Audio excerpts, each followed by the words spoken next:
Oui mini wa mini Donko John Alboni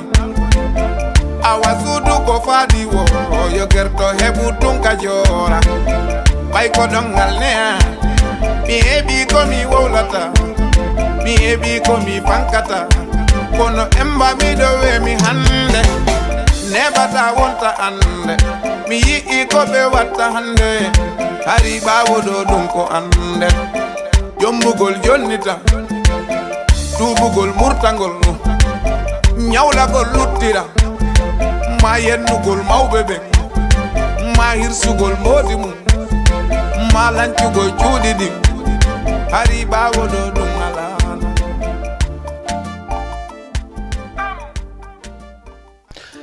Assalamu alaikum musidɓe daroɓe Diama TV mi salmini on goto kala inde mum nden e yettore mum nden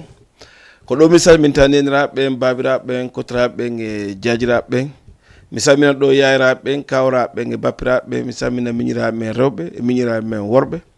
mi lando so tawi woni ɗon e jang min hilan e jang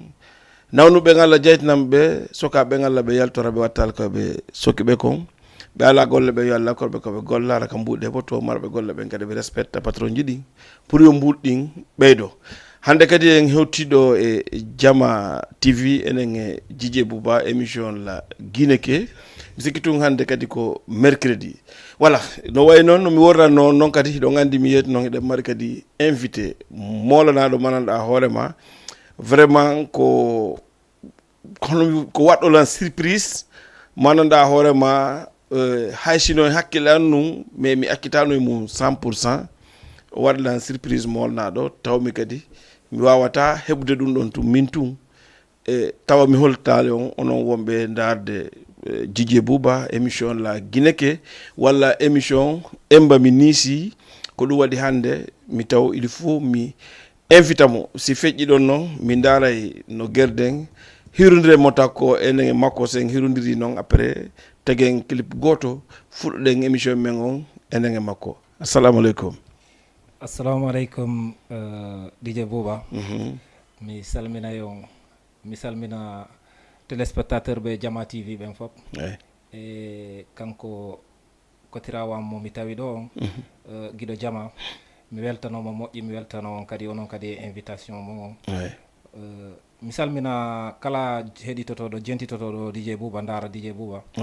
franchement Djidje Mamadou wima assalamu aleykum. Ok ko noon tigui woniri musidɓe o nani salminago makko gon o wi ka makko o ari ka makko o tawi en hoore jaam moƴƴere joni noon ko watten yiltoɗen taw daren clip goto mi waɗana on taho si fuɗɗoɗen noon enen makko hirde nden par ce que ɗon andi hirde nden nde niɓɓay kono nde welay ka ko kaɓe wona e defede mayi ka régi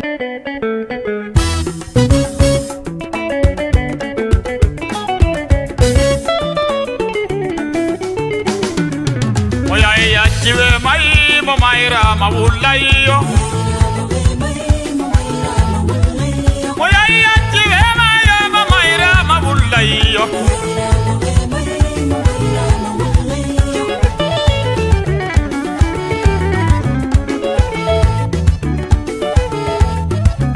Sama bona dia de gido boneta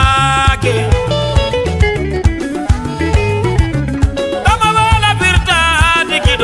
Take Jota gido me no yanga mala gido mi jotako Dama wola virta de gido bonne take Modisi makabayare na makabana ando kamudum yo Modemo ngari manga velta modemo ngari manga jalane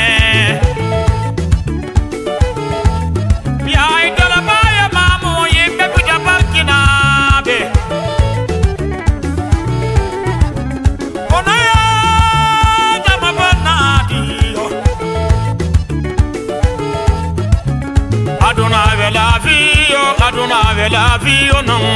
yo Osabuyare teja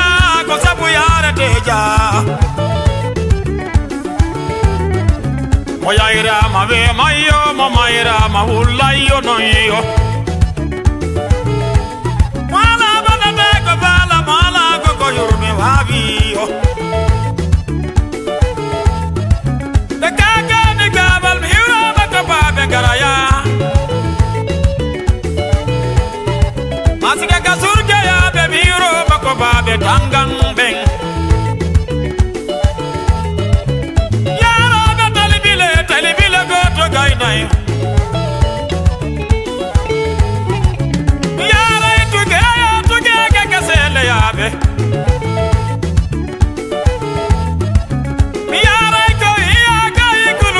Sempi koi yimbe bake bakina be me yai bullere wosu sabari be mare la be me yai kadu mare la to mare la velio mi ando senegal jemma sabar be yaro ibe manda duani.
Wala ko non tigi woniri baro show wo mo yayrama o wemay mo mayrama kadi wemay tous ko gido ma yey accuma ko goga makko kanko baro show e ko woni yimude ko donc musibbe wonbe darde Diama TV mi antina yon kadi téléphone men on auditaka taw tuma mi auditimo wo kadi mi andina yon pour wawo nodde hara on tampitina ki taw fewn do ni e mi uttama taw parce que de mari invité monanda hore ma no wodi ko yottange makko e en fop heɗoɗen hara téléphone ji ɗin wawalen bonnande walla bonnande ɓe kamɓe ɓe noddoɓe ɓen ko ɗum waɗi si téléphone lankupimo taw si woni seeɗa après mi utta téléphone o yewden hara o yejjitali ko Diama TV wonɗon e darde ɗo cité ensemble Wakam no mi waɗin taw noon so mino faala wadde publicité taɗa jogui produit ma mo falɗa publicité walla sika morowo rewɓe moroɓe no jogui salon ji sukaɓe coiffoɓe ko salon ji mabɓe tailleur ɓen kañum kadi walla haysi ko mécanicien walla kala dal piyum ko watta tawaɗa faala visibilité makkum sa ari Diama TV walla noddi men ka numéro téléphone hiɗa wawi heɓude ko falɗa ko inchallah par ce que radio on ko fi men donc si wi ɗon mi yilto mi ara e invité men on Djidje Mamma miɗo faala ya représente Diama on andinaɓe koma honto e ko honto Guinée jeeɗa donc ko honɗum gollata e ko honɗum kadi waɗi sabu addaɗa ɗo tigi tigi. Albarka merci Dj caméra on oui mi weltantoma moƴƴi mi weltoro émission on kadi mi weltoro kadi noddago gon ɗo c'était plaisir mi ara mi tawa ɗo Dj Bouba merci beaucoup e ɗo e Diama TV oui wallahi mi weltike moƴƴi mi weltano téléspectateur ɓe ɓen kala ndaaro Diama TV DJ Mamadou salminama ɗo fayde mi ɗuɗɗinta ha taho way ko min e giɗo an jooɗodi jogoy mama DJ Mama ko honto e Guinée woni ko jeeyaɗa ko telimile mi jeeya telimile ne ko caméra on fewta ko telimile mi jeeya telimile jeeyaɗa ka ko ɓe wiyata turkun ɗon turkun ko ɗon woni ka men ok DJ Mama neɓaali komin andi DJ Mama ko honɗum addi ya naatu e DJ yagal honɗum waɗi sabu ya naatu e DJ yagal DJ yagal ngal ngal Allah min ko DJ Bouba welatalan ɓayna mi suuɗu jama o ani DJ ɓen fof no welanmi mais ko DJ Bouba mi ɓuri concentrade e mum merci mi golle makko ɗen ɗe welilan ha waɗi si mi miijotono min si tawi mi waway golle ɗe DJ Bouba woni e waɗude ɗen merci beaucoup kono gonga ɓe wiyata kon Allah e sabuji ɗin waɗi ha ande on tigi hewtiɗo taway mo yiyayno yiɗamo wawa arde hande tawa fewtodira e makko yewtida partage e makko franchement hande kon tigi wolata kon no ɗuuɗi ko ɗuuɗa par ce que weltare nden no ɓuuri no mi fotata noon merci beaucoup wallahi mi weltanikema an DJ Bouba merci beaucoup mi weltano ɓe gollitataɓen fop mi toroyo allahu lan ɗon nawru yeeso allahuma amina ɓeyda ɓanta fima ɓanta kala guinéenco musique affaire de DJ yagal woni no komi yiyayno DJ Bouba no waɗa oyi fewdo pay ko yagal an ari ha tawi franchement ko football mi ɓuroyno waɗude min jouidayno e équipe ɓe andanɗa hoorema hiɓe yiiɗi DJ Bouba merci ɓen woni muta suppito no wuro ɗo ko neeɓi noon sukaɓe ɓe andanɗa hoorema ɓe markilan moƴƴi e DJ Bouba par ce que wono muta tigi tigi kanko muta suppito miɗen weldirno fi Allah hooti annabijo o arayno kam mi yahayno ka makko mais no andirno DJ Bouba noon min DJ Mama mi andano noon DJ Bouba mais e golle makko kanko muta suppito o waɗi mi ha mi andi ko hombo wiyete DJ Bouba tigi merci beaucoup mi watti concentrade e DJ Bouba wono e kanko kadi ko tirawo an mi toroto yallahu lan ɗon hinnomo yaafomo ɓeynnamo grand Mike DJ Mike telimile c'est vrai yalla fewne yaafomo yafdamo yaafama c'est vrai ko kotirawam histoire neɓuɗo wonɗa wonɗo vraiment franchement o ɓurtilan o ɓurtayno ɓeydude lan e DJ Bouba par ce que say min jouwayno wo woni entraînement woni match ko kanko e Souleymane ɓeynnamo yirindire gorko ɗum ɓuuri mo andude ɓe arayno ɓe daro ɓe ƴetta Mike ɓe daro ɓe wowla ko ɓe faala touchent lan wonde par ce que haray on tigi naka terrain mais fila mesure mo andanɗa hoorema hiɗa yiɗi mo sa nani ɓe mantamo haray ala no fotantama e aduna ma on merci beaucoup ɗum waɗi hande ha mi concentré e DJ yagal min kadi si Allah on newni jaaɓi DJ Bouba mi faala no DJ Bouba wayi noon ko noon mi faala wawde ha hande Allahu lan ɗon wallilam min e DJ Bouba mi wawi joɗodude nokkul goto merci beaucoup franchement mi wertike moƴƴi wa voilà musidɓe o heccinilam ɓernde sa par ce que koko woni sifaade ɗo ko miɗo wawi wiide ko heede 2008 2010 o woni sifaade ɗo ko koko neeɓi o woni wolɗo par ce que vraiment hay mbi DJ Mike o feƴƴini no yo Allah fewne yaafomo mbiɗo wawma wiide mi yeggitali fi makko mais andi tun goɗɗo si yeehi ha o feƴƴini haray piiju buy a arrêta e miijo ko fi makko ha ko ɓurti bon ko ɗum waɗi si hande sa wolinde makko ɗo ko tortoɗen fof kadi ko yo Allah lan ɗon fewnu yaafo mo yafdamo yaafaɓe ñande wantani no wani e makko taw hara hannen kadi koye yaafaɓe si feƴƴi ɗon muta suppito aussi woye saint ga monoɗa hoorema meɗen weldi kankadi vraiment piiju buy o lantono lan mais kamɓe ɗiɗo fof ala ha hande meɗola nodde lan en no buuba no woɗɗo payko ko ganduɗa hoorema vraiment o inni mo faala wadde jijeyagal mais ko an faala wadde idole ha hande goɗɗo maɓɓe meeɗala wolande ɗum bon waɗi lan surprise molnaɗo donc musidɓe sa yehi lan sifano on ɗum ɗo la wawno heñude tun ka ɓerde an kono mi taw mi wata wadde tenure par ce que payen ko hinomo ɗo ni très sincèrement hilan andi yuma makko moƴƴa buy lan andi ɓe ka howodiral mais kanko mi andamo vraiment kadi mi andamo few e mais waɗi si lan sifanade on ɗo un jour o noddi lan o hiwri lan bon e messagère mais yewti min mo ko an hombo inni ko min jije mamma min mo awa mais yew ɗon on lan grand min ni vraiment oni wo hande ko mi nani voix ma on ɗo tun sibi mbawi tun haray ɓendan walike min mo bon oni wo min harlan wanno rêve tawi woni en ɗo e yewde téléphone naafi yidugol ngol d'abord min ko yewdugol men ngol téléphone min mo bon oni min mais ko honɗum waɗ ɗum o wilan vraiment a wele langila ko mi woni payku animation ji ma ɗin fopp siko dennabo siko peera kala kam min nani ko a woni animde mi yahayno soirée ji ma ɗin kadi fopp ala kam mi yahata min mo bon oni min mo d'accord merci bon finalement kala ɓindigo haala kan o waɗi rendez-vous o ƴetti makko ɓen ɓe immi ɓe ari kan ɓe taylan walla service molnaɗo par ce que ko ɗum waɗi goɗɗo siɗa golde goɗɗum aynata ko watta ko hino moƴƴi 100%, mais haray noon hiɗa tanƴinina moƴƴi siɗa wadde noon hunde sino moƴƴi haray kadi no woodi woɓɓe goo jooɗi ɓe haray ɓe miiji est ce que ɓe waɗa sifa ɗum ko ɗum addi o jeune joɗo hannde o wiide ko Dj Bouba o waɗi idol himo liggo kadi fewndo ni e radio malanɗa hoore ma ko Jafal FM wiyete donc vraiment ɓay wari haalanilan ɗum mi welti trop haray noon onon kadi la waɗi on souhaité yo weltananomo mo e kadi eynumo ɗo ni conseil ɗe mi jontamo ɗen fof koyo wakkilo hara o tonintinaki o yawaki mawɗo bon ka fifijindaru kadi o wattana hila moƴƴa par ce que fof ko ɗon si mini noon fof ko ɗon nanoɓe hareɓe nani ɗa wawi ɗon heɓude ɗa wawi ɗon faɗude tonintinare nden kadi no wawma heɓinde no wawma faɗinde donc tigi on ko ɓuuri wonde tigi ko fof ko jippingol hoore mum mo fottuɗa o waɗamo comma ça va aller Allah lan ɗo moƴƴine donc joni noon mi yilto e makko kanko Dj Baylo idol Dj Bouba an o animation ma mo wonɗa e wadde hakkude ma e mawɓe fewɗo ni nde wiɗa waɗa Dj yagal ko honno kamɓe ɓe comporté ma par rapport e musique on. Merci Dj Bouba. Ouais.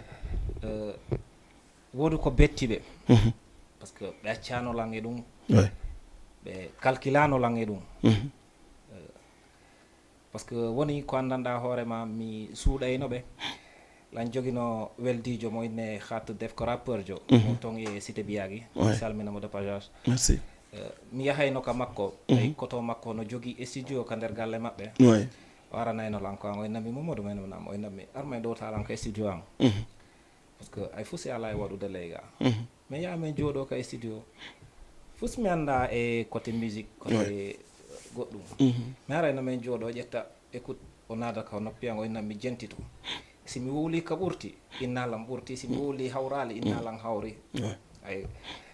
min yaari noon seeɗa mi watti concentrade e voix ji makko goo ha min pourquoi pas mi watta noddude radio parce que hari mi susata hay noddude Dj Bouba ila yiɗi Dj Bouba mi susata noddude Dj Bouba radio ko si Dj Bouba organise soirée andita soirée goto mo andanɗa hoorema Dj Bouba organise no ton e Kammamel vers 2004 2005 2006 je pense hawrodiri foyer no organise a soirée ɓe organise noɓe foyer ɓen ko sukaɓe weldiɓe am miñiraɓe am ɗiɗo an on hino organise ton Kammamel hande mi wowlay quoi parce que kadi on tigui jooɗike ɗo non mais c'est normal ko histoire mi yiɗanno Dj Bouba kon min wonuno men 5 personnes sukaɓe goreɓe min inni hande min soutenira e Dj Bouba ɓayi tun soirée on waɗama ɗo waɗama dow to ga min feññinanta miñiraɓe amen ɓen ɓen arata ko soirée maɓɓe mais min mawɗo maɓɓe mo andanɗa hoorema ko min ɓe hoolore o min ɓe yiyay lan ka soirée fla mesure mi ari ka soirée maɓɓe mi waɗi ɗon ko 1 heure de temps mi waɗi ɗon min yiltiti min ari ka dambugal gendarmerie ka armbel wokkama par ce que iwnoɗo foyer iwɗo ara o foyer o ko ɗon ardata ara foyer min jooɗi ɗon arɗo inni men ene honto soirée woni wanadude ɗo ɗo e min innude no ko fayɓe amen ɓen ko ɗo no ko min landoma kako soirée Dj Bouba sowtiɗa innamen hihi min innama tourne ko Kamma men en fait on tigi ari yehi kammamel daari tawi jama wonɗo kammamel on wala foye mi welti ha mi welti rôle momin jouyi menen e DJ Bouba te mi yidani e DJ Bouba carrément nden ñande kadi mi fuɗɗi ide Ceerno Bari DJ Ceerno Bari ngal Allah par ce que nden ñande ko kanko waɗano invité o nooti DJ Bouba nden ñande min ari min hiwrodiri e Ceerno Bari ɗon kadi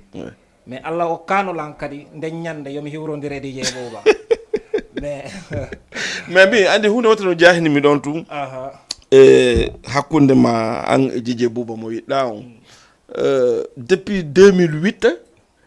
ha nos jours ka wonɗen ɗo ni an iɗa yiɗi DJ Bouba eɗa yaade manifestation ji makko a wawali wadde OG argo samina mo face en face représentant mo konno wanno ɗum mi haalanayi téléspectateur ɓe ɓen e kala DJ jo e kala mo andanɗa hoorema hiɗa yiiɗi waɗude suku ko ɓe waɗata kon etoɗe darde jikkuji maɓɓe ɗin parce que c'est très important DJ Bouba pour ya iw DJ Bouba yawoɗa DJ Bouba yomba ɗa yiya noon DJ Bouba wele mais pour ya aru e DJ Bouba tun no yombata par ce que DJ Bouba a yiyaymo mo jonni hoore makko teddungal mo jogi façon caractère mo andanɗa hoore ma sa yi mo aynayno oɗo no mi susatamo te allahu lan ɗon yawale lan hollude hihi DJ Bouba ala probléme bon fila mesure ko mi yehi ha mi ande mi jonna radio animété ɗo mi wawi heɓude ɓernde lan aadino noon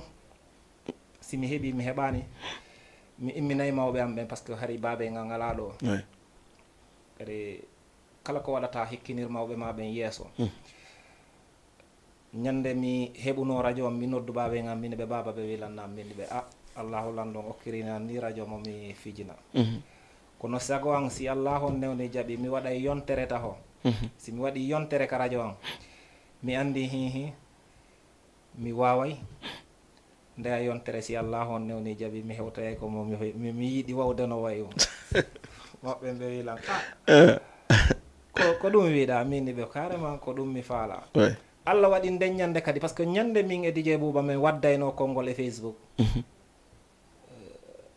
ko yombo invotuno on semaine feƴƴuɗo yombo almadi salminamo ko yombo woni gorejo am neɓali ha musidɓe neɓalde ko woni expliqué ɗo ko neɓali goy ko yombo invité tawi lan yahuno ka suka gorejo an kadi nden ñande mi andano ko yombo invita fur et à mesure min jooɗi meɗen dara émission o min mo bon o wilan min mo ko yombo ni o wilan o wilan andi yombo min lan andi yombo lan andi DJ Bouba mais pourquoi pas non kanko tigire hoore makko o wimi pourquoi pas a wawata noon yaade asima responsabilité ji ma yeeso DJ Bouba min mo boy kono ɓaydandi ko émission ni joni hatta concentré ɗen e émission makko on ha gaynen min concentré émission o ha gasi woni ɗon 2 jours 3e jour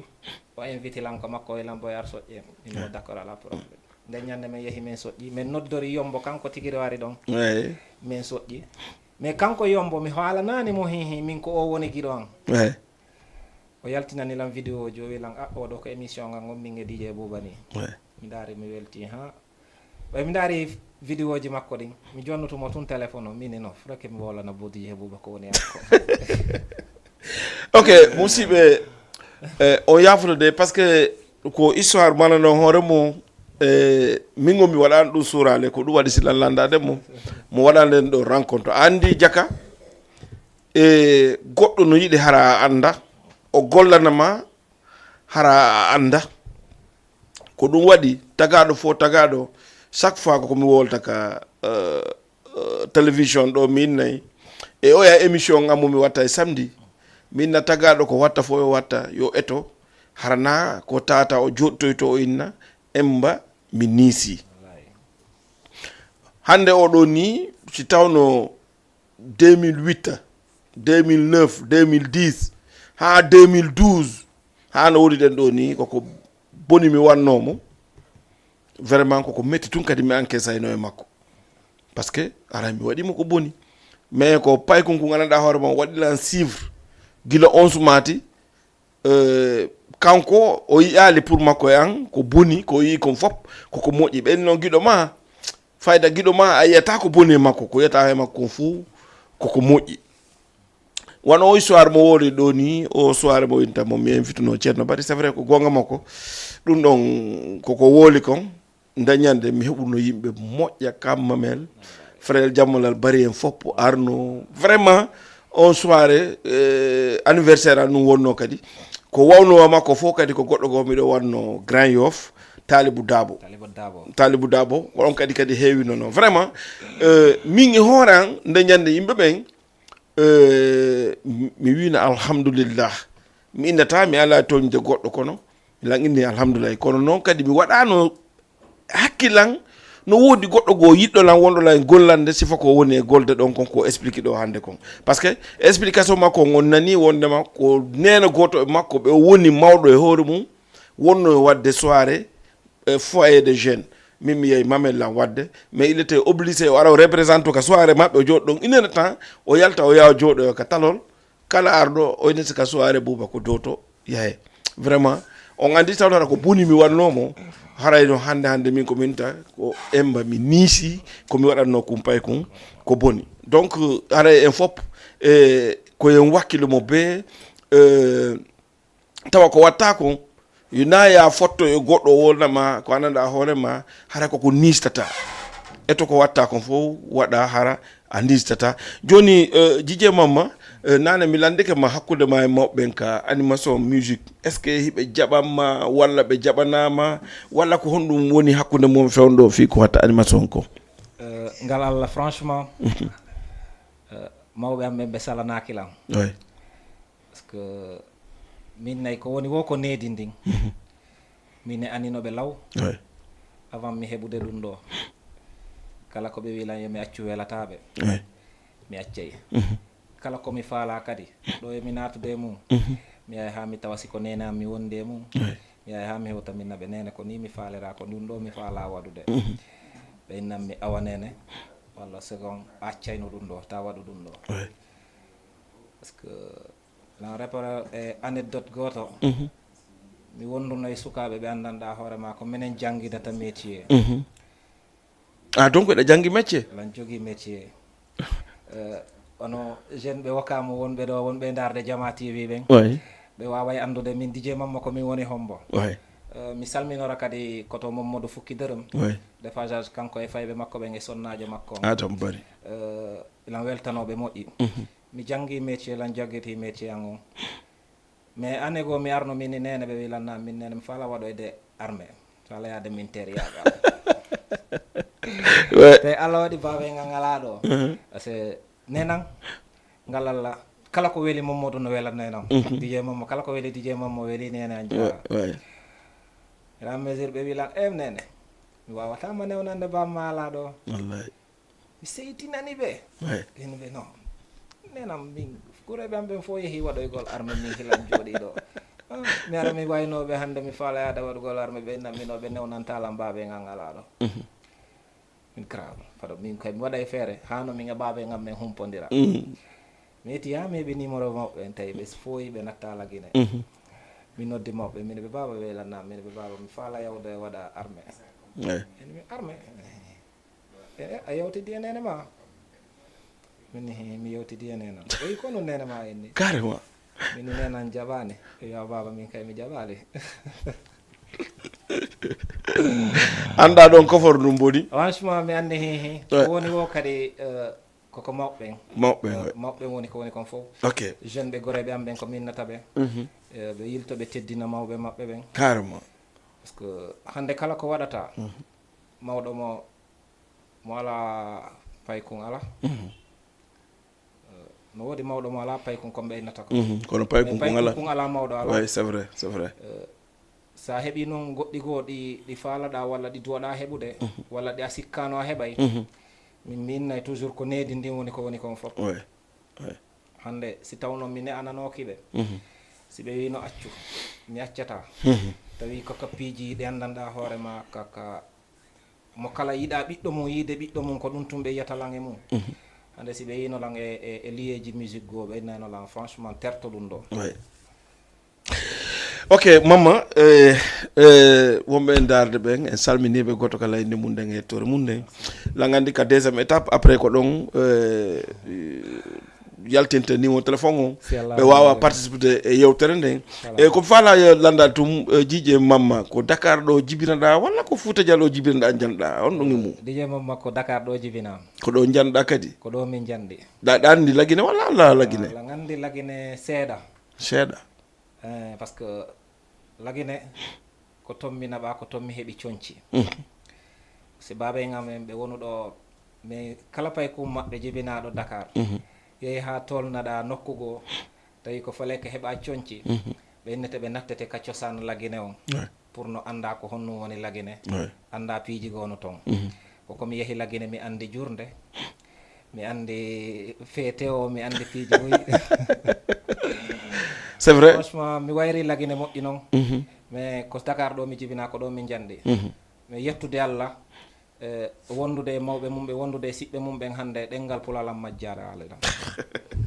effectivement ko noon tigi woni joni ko watten yahen ka régie daren sen heɓay ɗo clip goto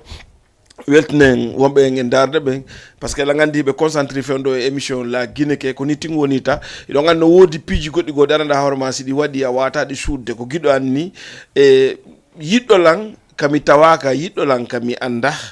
est ce qu'on famille yiɗi kadi yiidi e yiɓɓe an gollide e maɓɓe e fiyan kami anda ɓen kadi ɓe yewtaki lan hande so tawi woni mi andi ɗum il faut mi ara mi représentant onon kañum kadi yiɓɓe am ɓen yiɗaninmi ino jooɗi no daara lan chaque émission tawa on rattata ko nanguɗon fof si heure o yoni on huɓɓina télévision mon o walla huɓɓinon téléphone ji mon ɗin vraiment daron ha wooɗa on ƴetton téléphone ji ɗin kadi sowdon crédit noddommi ko ɗum waɗi il faut mi présentant mo joni ma en ka rési daren sen heɓa e kilbu goto arten kadi e étape goɗɗo goo may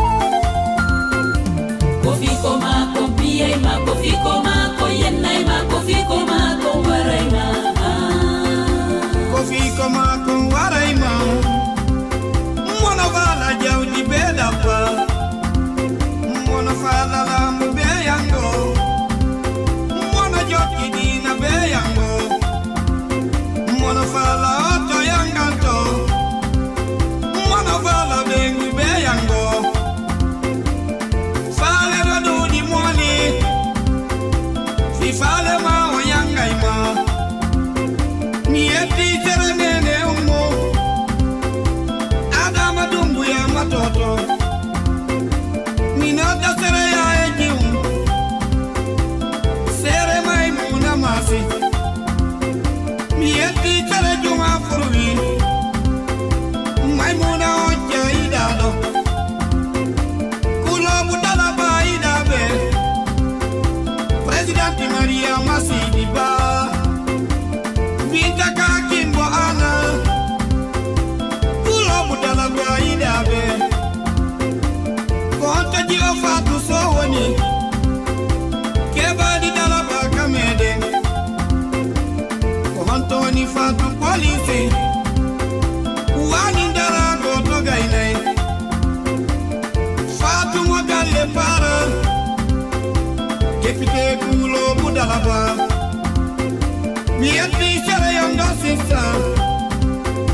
sia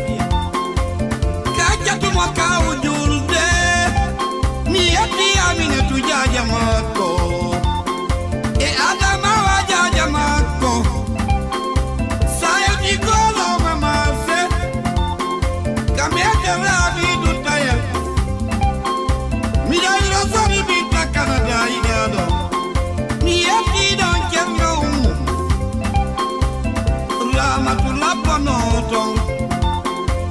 Aminatu Allarene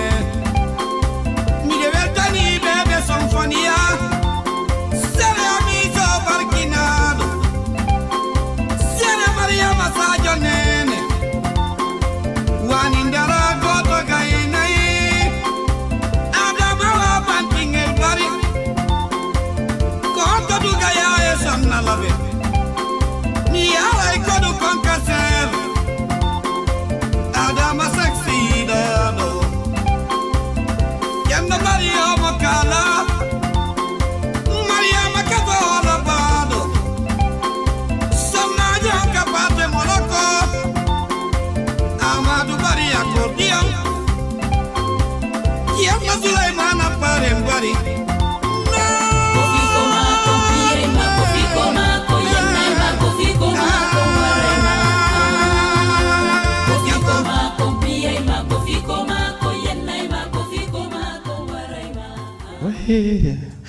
Voilà,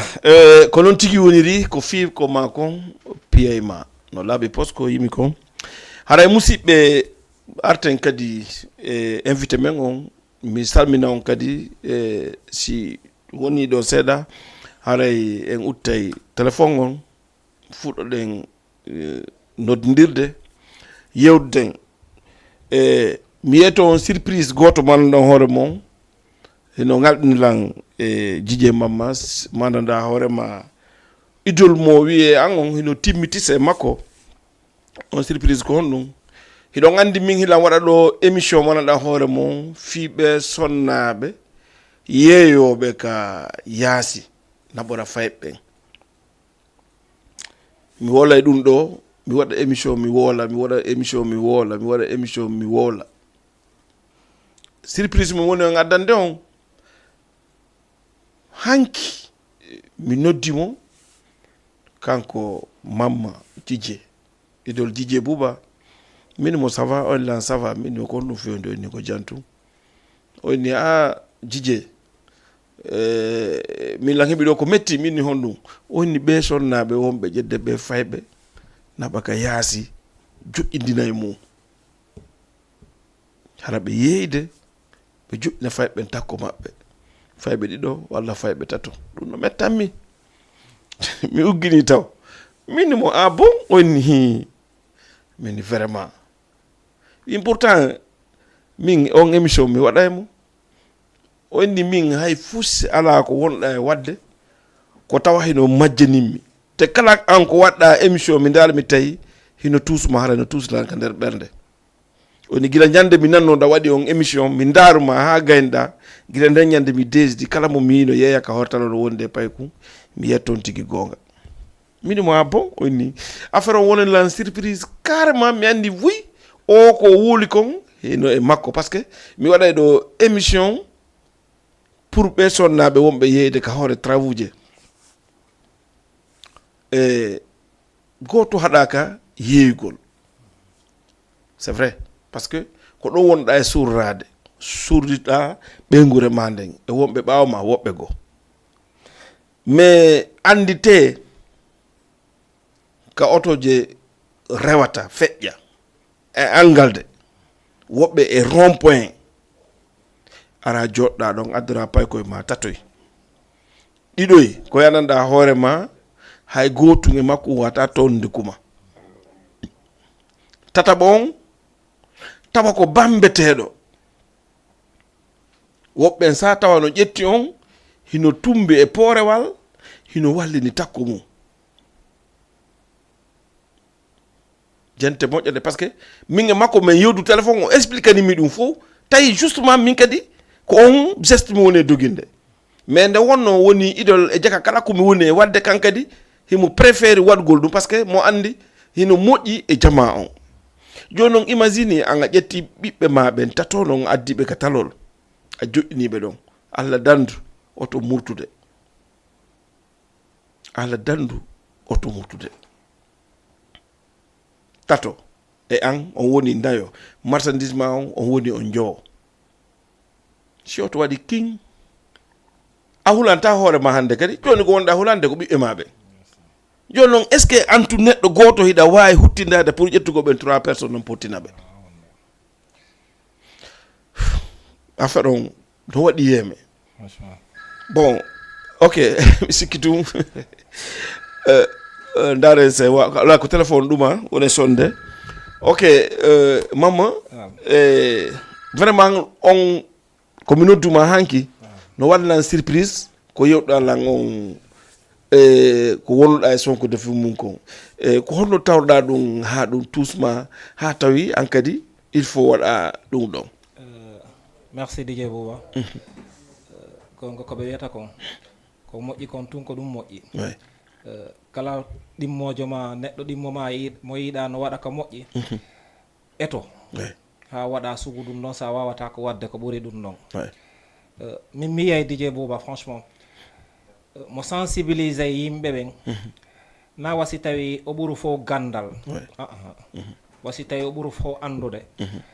mais c'était juste mo andanɗa hoorema ko accitata hakkille makko e ɗimmoɓe makko guinéyemɓe ɓen kon ɗuuɗide trop mi nanay no ngol konngol chaque jour iɗon yewta ka émission ji rewɓe ɓen e haɗaka yeeyede haɗaka yewde ɗaɓɓoya place yeeya mais en daara e wono rond point ji ɗin ka jooɗa toon ka rewɓe men ɓen enen fulɓe ɓen kaɓe jooɗi ɗon imagine camion jegono murtay ɗum Allah dandu jogata ko ɓiɓɓe tato nayo tato hikoy no tappidirde hikoy dogato hiɗa ƴetti kuma wallini e poore wala kon jooɗiɗa hakkille mana ko yeeyata kon wallahi a wawata hakkille maɗen wawata tournude hakkude ɓen ɗon tato noon ɓen ɗon nayo noon golle maɗen wo ɓiɓɓe maɓen wo dogoɓe ɓen tappidira ɓen wallahi te franchement ɗen andi pay koye joni na woni ko ɓiɗɗo goɗɗo woni ko sénégalais jo woni ko ɗumam faydi needi ndi na ha e parent ɓe ɓen par ce que ɓe ala tan hay newgol ɓiɓɓe maɓɓe ɓen surtout on côté ɗon franchement nden en aroya e ɗum ɗon mais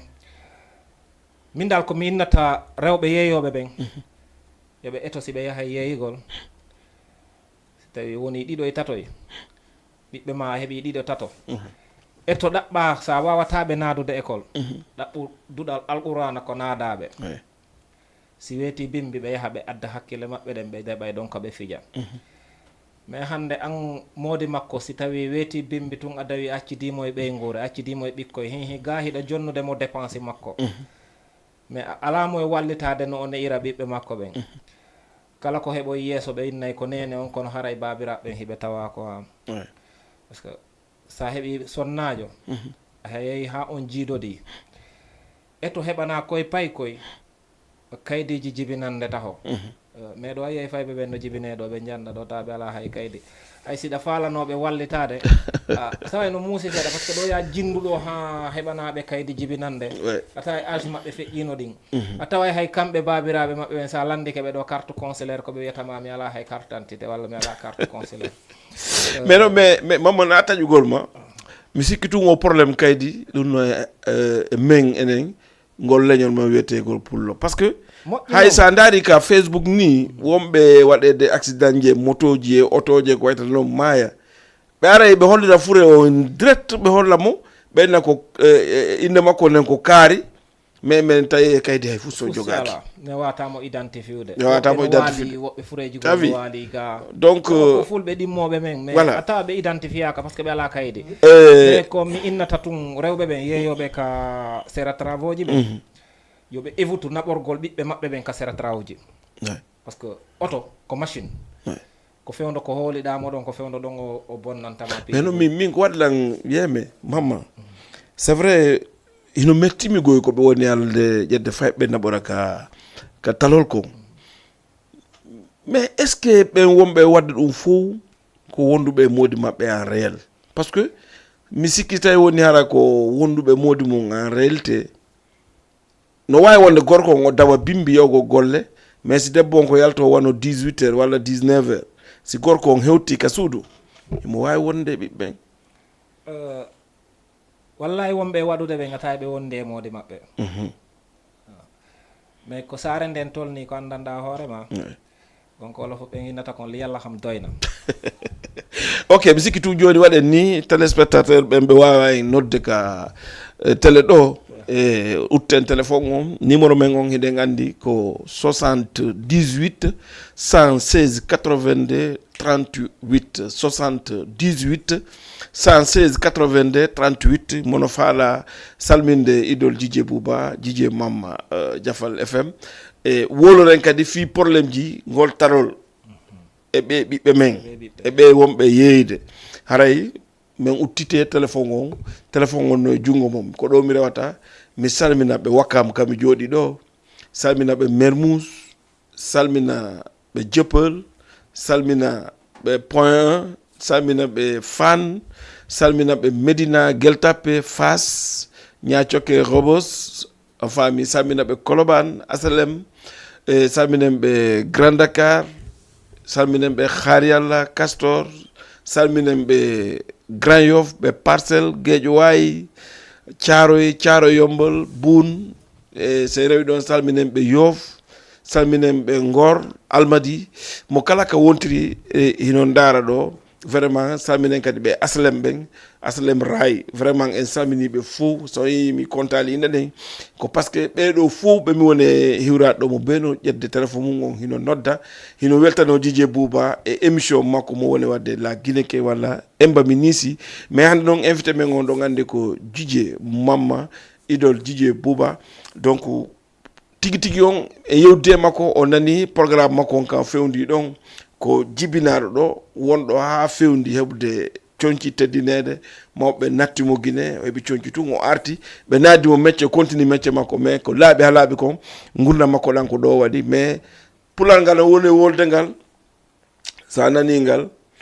aynata ko ɗo jibina o janɗi joni noon no woodi ɓe andanda hoorema ko ɗo ɓe jibinaɓe janɗi mais hay on jarama ɓe wawata walla tanala toon ɓe wawata est ce que a faami donc haray no hulɓinani en e pullo Fuuta no wi pular ɓe inni wo leggal ngal ko ngal neeɓi ka nder ndiyam wo ngal wontata noora à chaque fois mi wolay ɗum ɗo ka émission men ɗo e sa mama ma e honno mi fala wide baben ma si jibinama ɗo si baben ma jibina ɗo an kadi jibinaɗa ɗo si tawi woni a nafi ɗo ñande waɗɗa erreur wo ñande waɗɗa erreur ko ɓe hettoma ka kaarijo ka pullo Fuuta an ka pullo Fuuta tum kono jentelan ko meɗa noon konde andi kay mama ma mi inni ina an d'abord ko mama ma e bawen ma e an noon sa waɗi erreur to ɓe hettoma ka pullo Fuuta rek donc komi toroto on fo mo be ka wontiri sen heeɓi ɓiɓɓe ɓen ete andi noon ɓe ko honɗum woni leñol maɓɓe on faami andon ɓe leñol maɓɓe ngol andingol ɓe leñol ngol noon hino tawa e piiju tan jannugol ɓe qur'ana on janna ɓe ɗengal maɓɓe ngal ɓe muyni ngal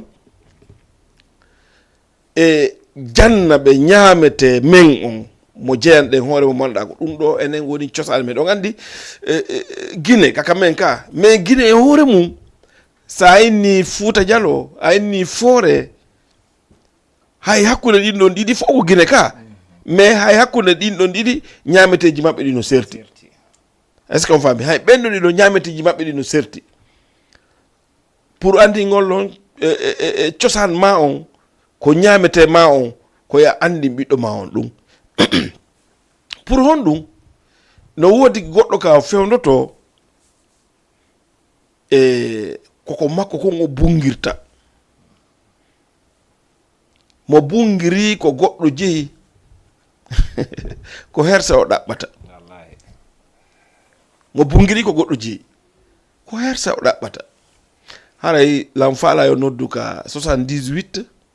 116 82 38 pour wawen yewde famodiren e mamma nam Djidje a woliɗa jangge métier joni noon hari e natal domaine métier ɗen holɗum e métier woni ko jannguɗa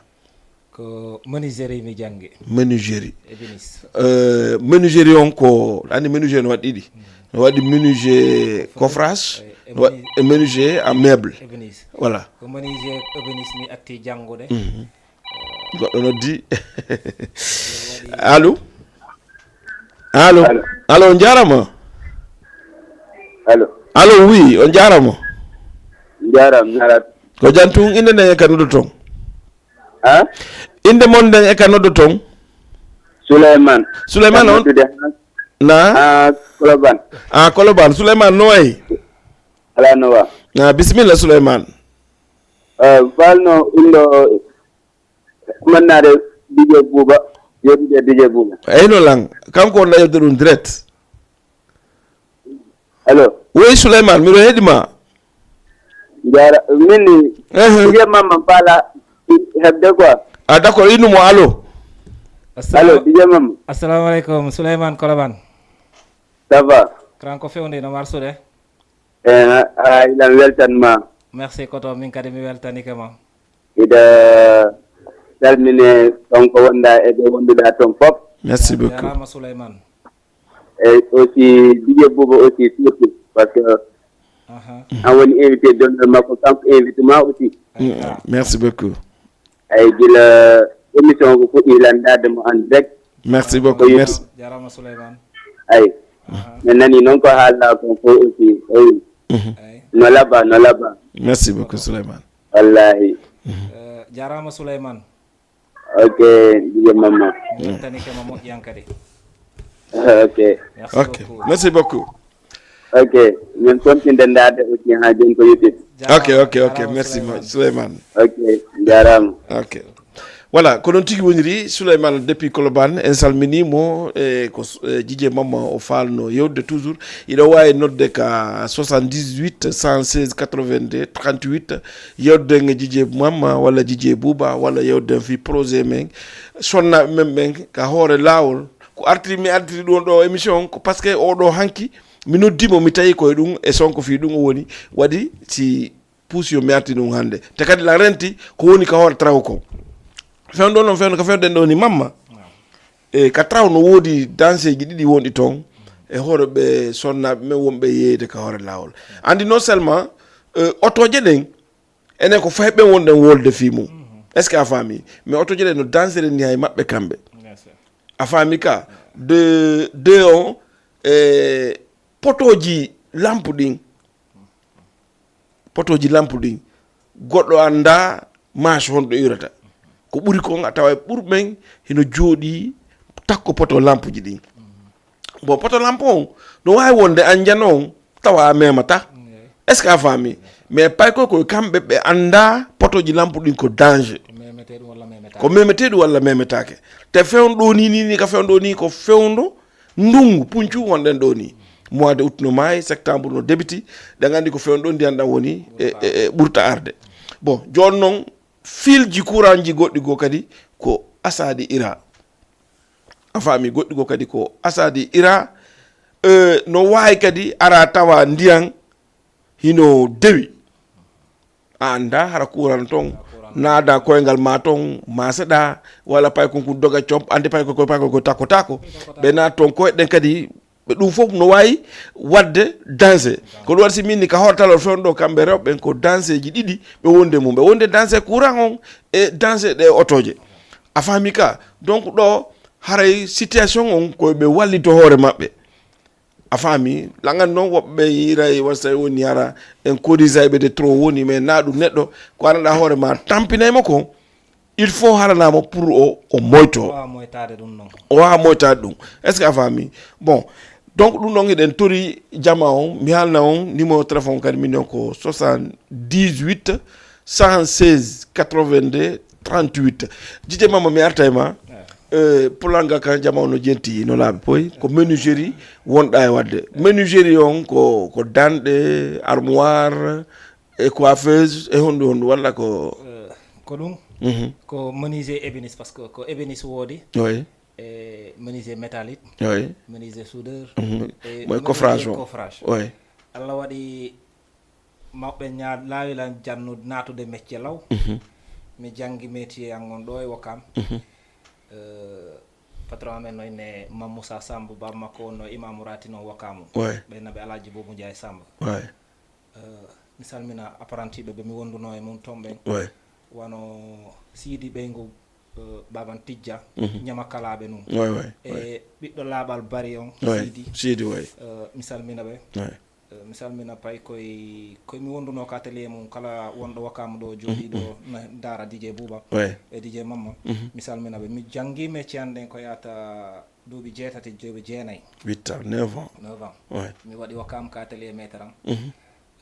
ha mi jombi ha mi dikki hilan ka atelier amen mi yarani nokkugo carrément yehi ha tawi joni mi woni responsable patron an noddilan o wilan Mamadou mi nanama o wilan ayi no atelier on woniri min monama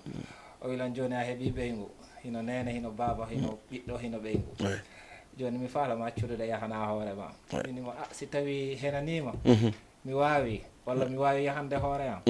ala probléme o wilan mi ɓuuri tañƴinade fewndike ɗum mi weltanimo ha kanko kadi o accitilan mi yeehi e atelier go hinomo ɗo e jumaji hakkude casino e virage atelier menuisier mo gandanɗa hoorema ko entreprise ko mawɗo goto won ɗon jeymo mi yeehi ɗon mi fuɗɗori ɗon min golli seeɗa kono tawi fayde ko wiyete ko on tigui woodi goɗɗum go ko yi arana ligganagol goɗɗo on tigui falluno heɓude atelier hoore mum heɓande hoore mum ko gollanta ɗum fila mesure mi yeehi mi naati ka chantier ji mi yeehi mi waɗoygol manoeuvre yagal par ce que mi andano e coffrage ay fos tan janggi métier an ɗen ko yiltidirgol ko yiltidirgol famana ɓayɗa andi mesure ji ɗi e coupure on daajugol ponton kono menuisier coffrage on wonirta Allah waɗi mi yeehi e chantier goto mi fuɗɗi wadde ɗon manoeuvre yagal mi waɗi ɗon une semaine deuxième semaine on tawi menuisier jogono ɗon ɓeynamo Cheikh tawi ɓe ittaymo virage ɓe naɓamo Mermoz Cheikh wilam pourquoi ba Mamadou arta yaaden ka chantier an to golliren toon minimo Cheikh si mi wi ɗo ko ɗo ɓuuri lambattade ɗo ko salaire manoeuvre ɓe yoɓatanmi ɗo so mini mi ittay ɗon passé am mi itta ɗon tirdi kooƴe am mi hewtoytako o wilan non ɓeyde ɗum noon ala probléme armahim nde Allah waɗi mi jokkimo mi yeehi mi wattimo taƴande wonde o mesira mi taƴa o yi mi lan jogo sera on lan taƴa o inni mi beti pourtant ɗa jogui métier de hiɗa wawi taƴude minimo noon mi waɗi ɗum ɗo ko woni mi waɗani coffrage mais mi waɗi menuisier ébéniste janggi moƴƴingol dande armoire coiffeuse bafal no ngal wawi wade o mi moƴƴinante dankinoki wawi wade o kadi voilà mi moƴƴinante armoire noon mais yewti ɗon o inni mi ƴettu sera on joni iwtira ɓawa an accutuɓe manoeuvre ɓe to Allah waɗi kadi mi yiɗi métier ɗe mi concentré e ko won lan e hollude kon mi woni ɗon même pas 1 mois 2 mois tawi on tigui wawi yahande hoore mum ɗon kadi mi sorti e junngo makko tawi mawɓe gono ɗo ɓe naɓe mawɗo mbayla hoɗunoɓe almadi ɗuɗuɓe no andi ɓe tawi ɓen no golla nokkugo ɓen landa menuisier jo ɓe noddilan ɓe nilan baba ɓe nilan la wolana fi golle kono noon mi anda si tawi min ɓe min mi meeɗa waɗude ɗum ɗon ɓe wi mi gala goye waɗɗo meeɗuɗo waɗude hay foy ko wakkilagol rek wakkilagol ngol tum fur et à mesure mi arde e mawɓen min yiide mawɗo min yewti o wilan siko wawɗo ko ɗum ɗo mi yoɓatamo siko ekkitotoɗo ko ɗum ɗo mi yoɓatamo minimo min noon mi wawa kono hande ñallal ngal accumi gollane ko faalaɗa kon jippike kikiɗe tawi ko noon faaliraɗa hatta continue golle Allah waɗi mi golle ha mi jippi o wi an hiɗa wawi an ni si mi wallitika ma seeɗa tun a yahay carrément Allah waɗi ɓayi gonko inneten kon ko needi ndin woni ko woni kon fof mawɗon mi jogorimo baabe ngan so tawi ko kanko jibininmi say mi yoɓetenowo salaire ji ɗin koye enveloppe ɗi arayno o yaltayno ko dambugal fii komi ɓiɗɗo goɗɗo ko golle mi are e junngo makko na needi mi are e junngo makko so hendino ke enveloppe an on arayno daro ko dambugal sanci o ene salamu aleykum ɓeyne aleykum salam wayno ko mbo Mamadou joganiɗo jomirawo goto no ɗon ko ɗon mittayno kooƴe ɓennemo maire Dieng o enna ko ɗo ko min o Mamadou jogani o enna ko jelo o enna ko temps o yaltina ko enveloppe o yoɓa simin jippike o jippoto o huɓɓina auto makko ko kanko woni chef de chantier o o naada e lander to mi garda ha ka nene am o nammi Mamadou mi nam o nammi kala ko heɓuɗa e to sendoɗa e nene ma ƴetta enveloppe o jennamo nenam nenam si udditi toon si ɓe jonni lan 5000 on 5000 mi jeeyi si ɓe jonni lan 10 000 on 10 000 mi jeeyi ande ko barki Allah e ɗum félicitation wayi a weltanama par ce que koko wondawol ɗo musidɓe il faut accu toon hakkille e ɗum ɗo par ce que min o yewtay en fof woni min kadi mi anda yafoɗa mi salmina Souleymane tanko kadi ton e Colobane ko fidèle auditeur jo am min DJ Mamadou d'accord Fala FM 96.3 mi salmina famille makko on kadi famille amen on fof ton e Keur Massar wono Diadianka Diatou nene Souleymane Boundaw e Fatmata Binta e neniraɓe amen ɓe famille on fof mi salmina ɓe sa ok ko noon tigui numéro téléphone on ko 78 116 82 38 pour wawen yewdude on faami DJ Mamma o yiɗi musique animation mais wona ko immanino tigi tigi imma go makko go tigi tigi faale makko ko waɗi ko ménagerie o waɗi ɗum ɗon ha wawi mais taw kadi mo wadde suivre DJ Bouba affaire on no welimo mo yiɗi wawde wa DJ Bouba donc on nani histoire ji makko ni parce que min ko woni yodɗo ko min kadi ko ɗo mi andi vraiment himo janggi métier makko himo wawi ménagerie makko donc andi jama on parfois ɓe yiye goɗɗo ni e média on ɗo ni ɓe sikka awa ko ɗum ɗo tu woni golle on tigui ɗen te ɓurɓen mi innay mo yiɗa no puusa bouton fof walla no jooɗi micro no wola fof haɗa no woodi goɗɗum go kadi ko bambi ɓaawo ko ɓuri kon ɓeynayi noon ko puyda mais no woodi haɗa onti kadi ko bambi ɓaawo seeɗa ko wata mo naftorde mamma ɓayen andi ka fewnuɗa e ménagerie on simi landi kama ɗo joni ñameteji fulɓe fuuta ɗin ko defete kon ko pullo fuuta defata kon fof ko hon ɗum ɓuura e ma welde ande min ɗon welay lan par ce que koye restaurant mi jibinami jande e restaurant nene an kala anduɗo maire baylo virage koye restaurant ande ɓe min mi wurbay tori non mi na defu ko mi landima ko ñamata ko komi plat feere am min komi ñamata ko maafe ɓowro wona ko wonata lan carrément min hay nene an no andi min mi yahana e hoore am marché mi yammi si ɓe nulila mi yami doggoya mi sodarana hoore am ɓowro mi sodarana hoore am ojji mi sooda liƴƴi mi sooda ñama ko mi sooda jakatu mi ara mi unana hoore am ɓe sagginana lan sa waɗi lan ɗon a heeɓi lan voilà musidɓe o nani ɗum ɗo ça veut dire kanko o jaɓali wiide ko ɗum ɗo weltanan ko woni ko o yahay o dugga o ara o defa o nani hay toor ni kanko o moƴƴine allahu akbar pour le fuuta jibinaɗo Sénégal gorko kadi no woodi juuɓe ɗo ɓeranda hoore ma hay moƴƴingol omelette ɓe wawata suumaye mum huntotoɓe kanenam ɓen fof ɓe andi min mi sagginayi wurere sorore ɗo ko yata ono 14 kilo maaro walla 15 kilo ɓe sagginayi nen ndiyam mi adda toori mi seeɗa mi wurba mi adda wele geeru mi wurba fof ha moƴƴa mi jippina mi ɗarta ha ɗaata mi rotta e feete yo nodde participant yo débat mamma ɗo wayi mi jonna ɗon noon ɗon tun noon mbiɗa andina gagnila Dj Bouba mom Dj Bouba mom wata defde hay fus walla goɗɗo noddi allo on jarama eyi jam to nala tom alhamdulillah ko hombo e ko honto noddo to o Ismaila Diallo ɓe nodda Keur Massar Ismaila Diallo Keur Massar no waɗɗa e jam tun alhamdulillah bisimilla Ismaila ko DJ Mamam Fala firtutugol on innumo ɗon assalamu aleykum waaleykum salam assalamu aleykum koto eyi jam nala tom jantum yettude Allah alhamdulillah mi yi golle mon ne labama nan no foti wallahi no foti no weli jarama koto minen kay mi weltanike ma aray ko tonimo ɗo weltana wallahi no foti inchallahu rabbi grand kadi mi weltanike ma moƴƴi ko wonɗon darude émission Diama TV e DJ Bouba wallahi on jarnama plan wallahi min kay lan weltani o moƴƴi ko min nata on mi accidi on e kotirawan o mi wattimo e sokejo mon onon auditeur ɓe Diafala FM ok ala probléme accita piiji mum fof da heɗito jentiɗa Diama TV merci meɗen weltano moƴƴo jarama onon kadi voilà merci beaucoup voilà ko ɗon tigui woniri télé ɓe wontirɓe télé Keur Massar ɓen fof en salmini kanko ko Ismaila ka Ismaila depuis Kermassar en salmini mo e salmini wondi makko be fof ko non tigi woniri ida andi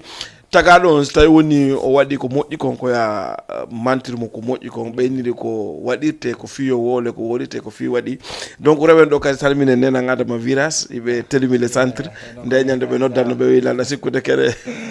min alamo e dade donc min salmini nena adama ko ɓen noon woni kawtal bureau an nene mama nene kola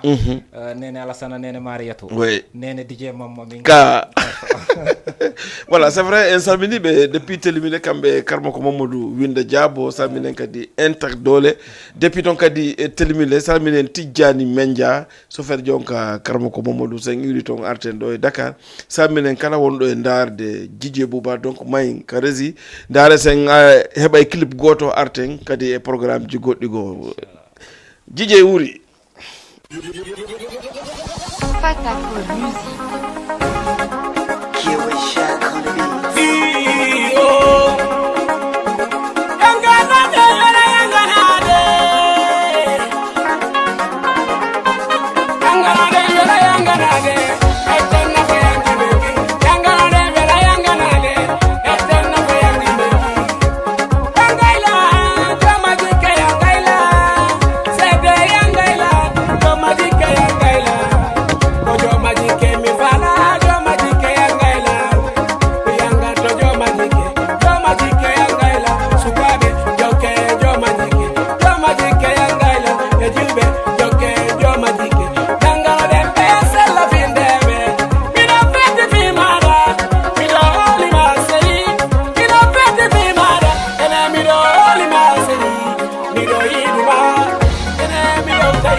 voilà ko noon tigi woni kuru fata ko yanganoɗen wela yanganade hetta nafa yangi maki ko ɗon de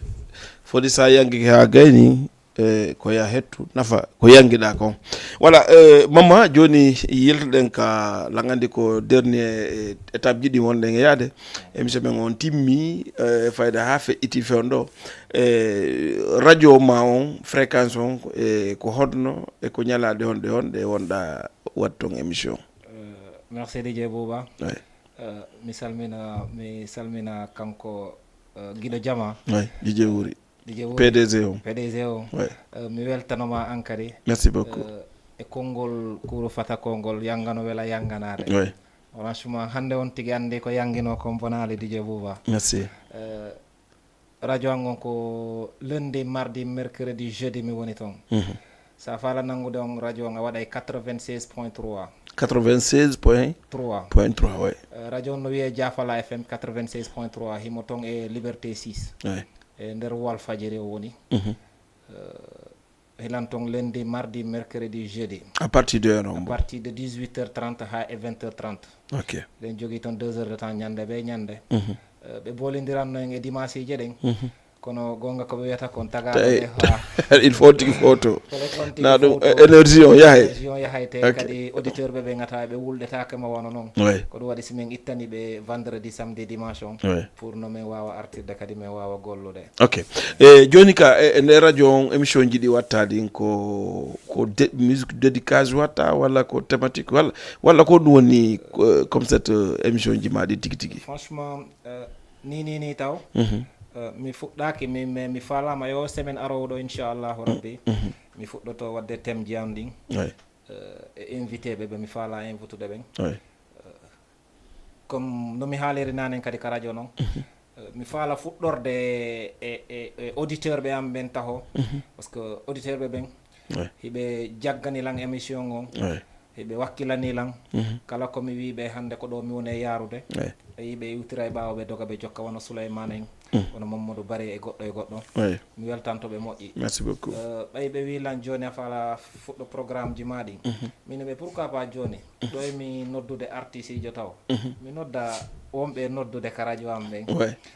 kamɓe jeune ɓe andanɗa hoorema hiɓe faala ko ɓe uddita ɓernde maɓɓe bien sûr ɓe yewtida e jama on hiɓe mari goɗɗum ko andanɗa hoorema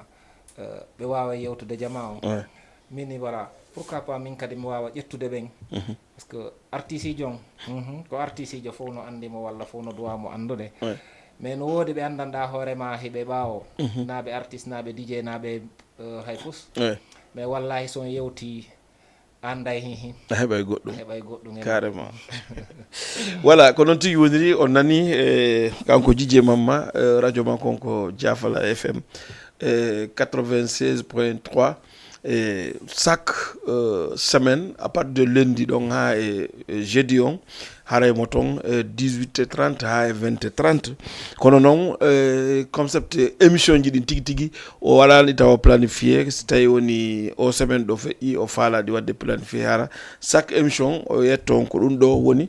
émission makko donc e weltade ko ɗum ɗon ene moyo courage o te surtout kadi auditeur on wawa ɓe jaggude normal no wodi woɓɓe ton haray ɓe ñaaɗi kono kamɓe so ɓe ñaaɗi tun koya wonu foygitiɗo andi mo ɓeyni on tigi yiɗi fo o foygintina hoore makko donc talen on ko taɗo merci haray ko ɗum wonno ko mi holtataw e kanko Djidje Mamma fi ka radio makko haray toujours ɗo so 18h30 yoni haray jagge Jafala FM 96.3 donc sen iwi ɗon e Djidje Mamma Djidje Bouba no wadde anniversaire Diama TV émission la Guinée donc o watta ko le 22 octobre inchallah Ñani Night Club comme no wori ɗa ɗo ni hiɗa andi bimi fuɗɗi o émission wonɓe noddeɓe ɗo ɓen mi andaɓe très sincèrement kamɓe noon joni siɓe yiilam ɓe yeelam ɓe anda ko o kono min mi andaɓe hande simin fotti ko siɓe laaɓanila rek na ɗum mi andata joni noon pour mi wawa andidirde maɓɓe mo be inde mum yeeso mum ngo mi anda ko kanko ni je préfère mi waɗa anniversaire mi invite ɓe ɗon min e groupe on Diama TV on e kamɓe auditeur ɓen fof e téléspectateur ɓen fof hara ɓe fotta e ɗon mo be anda ko o woni o ko ɗum addi mi waddu anniversaire on le 22 octobre ñani night club kadi no wodi t-shirt ji wona de mo inede fi anniversaire on kadi kala faalo yaɗo t-shirt jiɗi kadi o daara ka affiche katelega affiche on ton ka faale numéro no sengo ley sa sohli t-shirt jiɗi ko ɗon tunnotta sa ƴetti on ɗo numéro a noddi inchallah heɓay t-shirt mo faalaɗa on fi émission la Guinée ke Diama TV ɗo e Dakar Wakam cité ensemble e Dj Mamma ko ɗum prépare ɗa fi anniversaire idole merci beaucoup Dj Bouba ɗon gonga ko ɓeyata kon ko kamen ka enen jeeyi ɗum noon par ce que hande si tawi no mi suuɗoto no mi walla Dj Bouba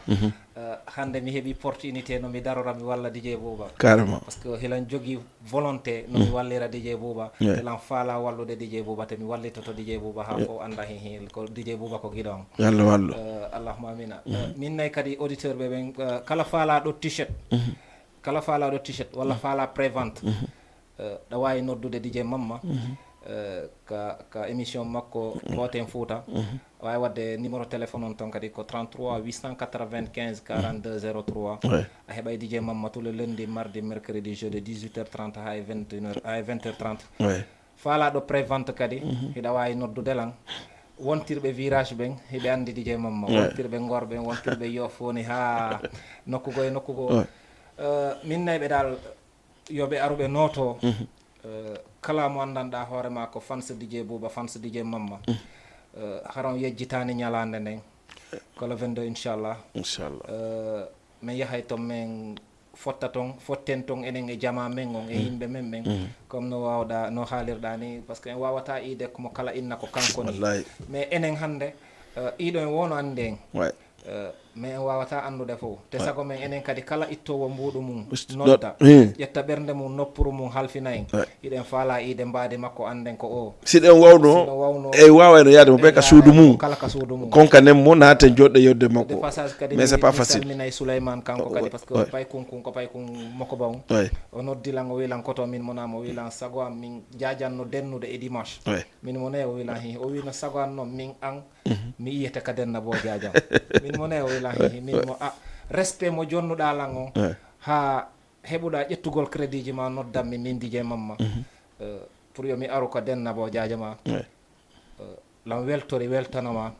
mi aray si Allah hon nawni jaaɓi iyalam mi yiyama mi anda ko wanni carrément yo Allah moƴƴin donc ko noon tigui woni musidɓe ka Diama TV émission men on koye lande woni haray ko ɗum ɗo wonno komi wonno en holtude en tout cas pay kunkun o yi ko neɗɗo wakkiliɗo joguitiɗo côté ji ɗin fof par ce que min nane ka wolno fi ka yuma makko e ka gollata ɗon e mbuuɗi ɗin ko ɓe ardata patron makko ƴetta enveloppe on jonna yuma makko ɗon ko ɗon mi ɓurti kadi wadde respect makko par ce que neɗɗo on ɗo aduna on ɗo ko wonɗo fof ko nene ma kala ko faɗuɗa e nene ma ya andu heɓata on faami en fof ko jondirten juuɗe wakkilo ɗen mo bemen conseil oya ko heɓuɗo o ko yo okkor nene mum ko nene men woni fop fi men ka waɗanal nene ma fop ya andu haray fof ko waɗɗa ala donc haray ɓe wonɓe ala e okkorde yumma mum wonɓe ala respectde yumma mum ko tortoɗen ɓe jeejen ɓe yoɓe okkor yumma maɓɓe ɓe respecta yumma maɓɓe ɓe anda nene ko kanko woni nene ala wa nene mo innima wa nene no woodi yeeto mo ala si nene maayi ko kanko tum ɓiɗɗo ma no maaya heɓitawa makko ɓeygu ma no maaya heɓitawa makko koto ma no maaya heɓitawa makko a faami ka baaben ma sah ino feƴƴina bappirawo ma aɗa représente o waɗanama ko baaben ma waɗatano pour te dire mais nene yurmede wonde hakkude ɓiɗɗo e nene nden ko nene jogui kon ɓiɗɗo wawata ɗum yoɓde nene donc komi torto enen fof mum ɓe men ka wontiri o koye wakkilo o dankito nene makko mi anti ɗo mi salmina ɗo Binta Pellel depuis Médina e Jiwo Diallo Médina Binta Mas Rebos mi salminimo donc salmina Wuri Sandaga kañum kadi mi salmina ɗo wano Fatou Médina e mi salmina kadi onno Marama Ñebbe a faami kala wonɗo e darde Diama TV ka tigi tigi mi salmini on tigi may waɗen clip goto so gasi mi rewa ɗo mi wayno on ha ñande go kadi e tam goɗɗo go may ka rési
gang, Ablay Keita, Arifi gang. Fancy be membe di andi arefi gang. Fancy be Ablay Keita, yo Allah renu kalamen kayari. Amadou Kande guitariste andi arefi gang.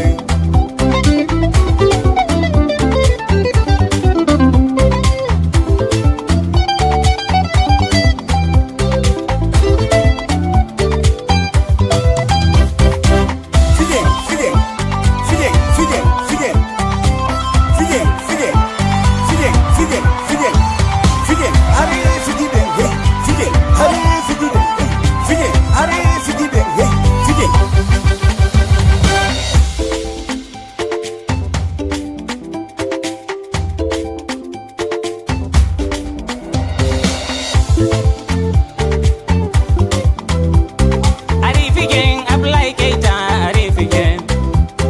Arifi gang, Amadou Kante, Arifi gang goy. Arifi gang, Lama reggae music, Arifi gang. Alaji Azansi, yo mi no salmine ndari. Ala vela, anga vela, ko veli du mota ko Allah, ko veli ko yo du moluta. Baba. Arifi gang, Senegal, Gambia, Arifi gang. Arifi gang, Mali Bamako men, Aronfi gang goy. Arifi gang, Fulbe Côte d'Ivoire, Arifi gang. Hotel la Guinée Cameroun, ko Fouta Diallo Velia de Jemma, Fulbe.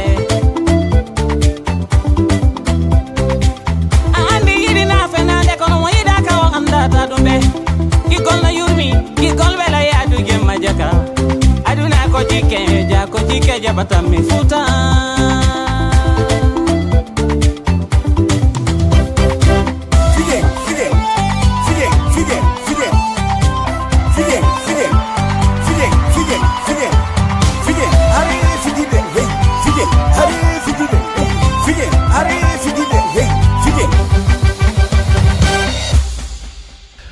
Voilà, konon tigi woniri Alpha Diodara kanyuma Ablay Keita fansi be memben arefi jeng. Konon tigi woniri en salmini kala wondo darde Diama TV do cité ensemble Wakam dara Dj Bouba émission la Guinée ke Dj Mama aray kon wonda wayntade auditeur no téléspectateur memben fo kon wonda be waynade.